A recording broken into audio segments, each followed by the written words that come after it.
안녕하십니까. 일반적으로 보통 가정들은 남편이 일해서 돈을 벌고 아내들은 가정에서 자녀 양육을 하게 됩니다. 간혹 아내들이 잠깐 일을 하게 되는 경우도 있지만 대개는 남편들이 일에 전념함으로 상대적으로 평생 동안 훨씬 더 많은 소득을 벌게 됩니다. 미국 인구 센서스에 의하면 4쌍 중에 1쌍 정도가 아내가 남편보다 소득이 높은 것으로 조사되었습니다. 그러니까 3쌍은 남편의 소득이 더 높다는 것입니다.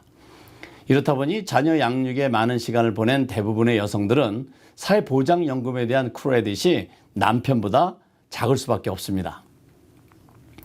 오늘은 사회보장국인 소셜 시큐리티 어드미니스트레이션에서 제공한 그 내용을 기초로 해서 사회보장연금과 관련되어서 여성분들이 꼭 알고 계셔야 할 중요한 내용 5가지를 정리해 드리도록 하겠습니다.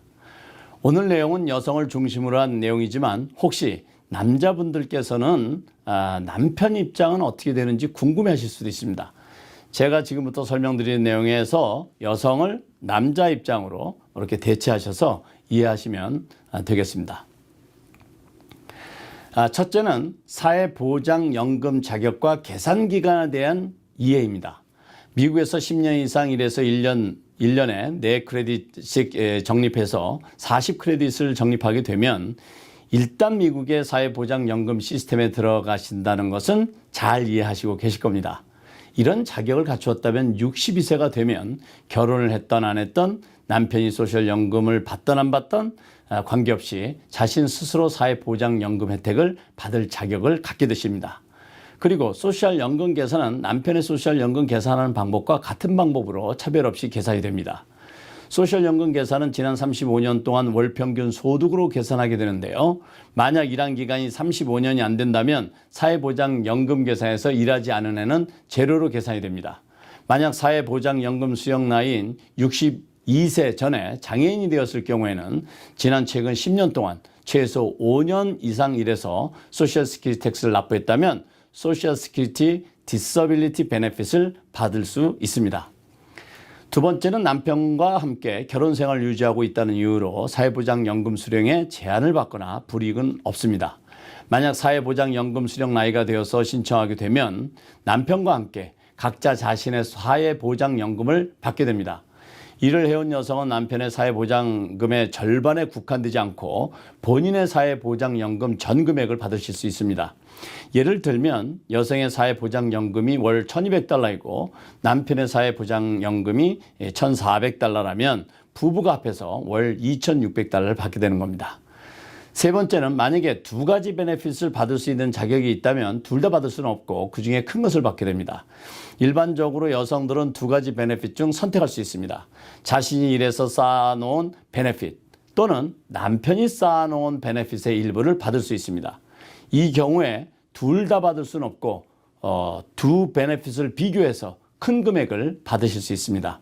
여성 배우자는 남편이 쌓아놓은 소셜연금의 3분의 1 또는 50%를 받을 수 있습니다. 그런데 대부분의 일하는 여성들의 경우는 자신이 은퇴 나이가 되었을 때 받을 수 있는 소셜연금이 남편의 소셜연금 베네핏의 3분의 1 또는 50%보다 더 큰 경우가 많기 때문에 자신의 베네핏을 받게 됩니다. 그러나 자신이 일해서 쌓아놓은 사회보장연금이 남편의 소셜보장연금의 3분의 1 또는 50%보다 작다면 자신의 것을 포기하고 남편으로부터의 베네핏을 선택할 수 있습니다. 그런데 만약 남편의 소득이 현재 작다면 지금 설명드린 것에 반대라고 생각하시면 되겠습니다. 그러니까 남편이 아내의 베네핏의 3분의 1 또는 50%를 받을 수 있습니다. 여기서 한 가지 더 추가로 말씀드리면 2016년 1월 1일 이후에 62세가 되는 사람들은 내 자신의 사회보장연금을 신청할 때 남편이 쌓아놓은 연금에 대한 배우자분도 동시에 신청해야 된다는 것입니다. 그러니까 남편이 더 나이가 많고 내가 남편 사회보장금의 일부를 받을 자격이 되었다고 배우자 베네핏을 먼저 신청하고 나의 사회보장연금이 더 커지면 받을 요량으로 내 것은 나중에 신청하는 방법이 더 이상 허락되지 않는다는 것입니다. 이 규정은 장애자연금이나 미망인은 제외가 됩니다. 네 번째는 이혼을 했을 경우를 알아보겠습니다. 만약 10년 이상 결혼 생활을 한 후 이혼을 했다면 전 남편의 사회보장연금의 일부를 받을 자격이 있습니다.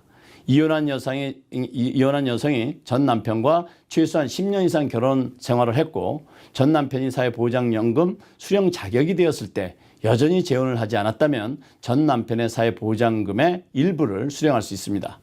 어떤 여성들은 이혼할 때 전 남편의 사회보장연금으로부터 받을 수 있는 연금을 받지 않겠다고 포기하는 이혼 판결문에 서명하시는 분도 있습니다. 그렇지만 꼭 알고 계셔야 할 것은 이렇게 포기하겠다고 서명을 했어도 결혼 생활을 최소 10년 이상 했다면 이 포기 서명은 유효하지 않습니다. 그러니까 이 포기 판결문에 서명을 했어도 전 남편의 사회보장연금의 일부를 수령할 수 있다는 것입니다. 그리고 이혼한 배우자에게 지급되는 사회보장연금으로 인해서 전 남편이나 전 남편이 재혼한 배우자가 받아야 할 사회보장연금이 줄어들지 않습니다. 일반적으로 사회보장연금은 이혼한 여성이나 미망인에게 같은 지급 규정이 적용됩니다. 그러니까 이혼한 여성은 전 남편이 살아있는 동안 할당된 사회보장금을 받게 되지만 전 남편이 사망하게 되면 미망인이 받을 수 있는 수령 금액으로 전환이 되어서 나이나 상황에 따라서 상향 조정되어서 더 높은 금액을 받게 될 수 있습니다. 다섯 번째는 남편 또는 전 남편이 사망하게 되면 widow's benefit, 그러니까 미망인 베네핏을 받을 수 있습니다. 남편 또는 전 남편이 사망하게 되어서 미망인이 되었을 경우에는 미망인은 나이에 따라서 남편이 받았던 사회보장연금의 71%부터 100%까지 받을 수 있습니다. 예를 들면 60세일 경우에는 71%를 받게 되고 만약 미망인이 full retirement age, 그러니까 66세에서 67세가 되었다면 남편이 생전에 받고 있었던 사회보장연금의 100%를 받게 됩니다. 그렇지만 사회보장국에서는 해당 여성 본인의 사회보장금을 먼저 지급하고 미망인이 받을 수 있는 베네핏 금액과 본인의 몫에 차액을 추가로 지급해 줍니다. 그리고 만약에 남편이 같이 살고 있다가 사망했을 경우에는 one-time death benefit으로 $255를 지급받게 됩니다. 그리고 만약에 여성이 남편보다 돈을 더 많이 벌었고 여성이 먼저 사망하게 되면 남편이 홀아비로서 widow's benefit을 받게 됩니다. 이상 여성분들이 사회보장연금과 관련되어서 꼭 알고 계셔야 할 것을 정리해드렸습니다. 참고로 나의 사회보장연금 예상 수령액에 대한 정보는 사회보장국에서 서신을 발송하기도 하지만 최근에는 사회보장국 웹사이트 ssa.gov에 들어가서 My Social Security Account를 오픈하시면 수시로 업데이트된 연소득과 내가 받을 수 있는 사회보장연금에 대한 정보를 확인하실 수 있으십니다. 일반적으로 배우자 혜택을 받기 위해서는 full retirement age까지 기다렸다가 신청하는 것이 좋습니다만 본인의 사회보장연금 크레딧과 배우자의 소득 수준 그리고 나이에 따라서 차이가 있기 때문에 은퇴 나이가 되기 전에 미리 예상되는 사회보장연금을 비교해보고 최대 혜택을 보기 위해서 어떤 선택을 할 것인지 미리 전략을 세우는 것이 좋습니다. 오늘 말씀드린 내용을 정리해드리겠습니다. 첫째는 사회보장연금 자격과 계산기간에 대한 이해를 해두셔야겠습니다. 두 번째는 남편과 함께 결혼 생활을 유지하고 있다는 이유로 사회보장연금 수령에 제한을 받거나 불이익은 없습니다. 세 번째는 만약에 두 가지 베네핏을 받을 수 있는 자격이 있다면 둘 다 받을 수는 없고 그중 큰 것을 받게 됩니다. 네 번째는 이혼을 했을 경우 10년 이상 결혼 생활을 했다면 전 남편의 사회보장금의 일부를 받을 자격이 있습니다. 다섯 번째는 남편 또는 전 남편이 사망하게 되면 widow benefit, 그러니까 미망인 베네핏을 받을 수 있습니다. 오늘은 여성들의 입장을 중심으로 사회보장연금에 대해서 이해해 보았습니다. 오늘은 여기까지입니다. 감사합니다.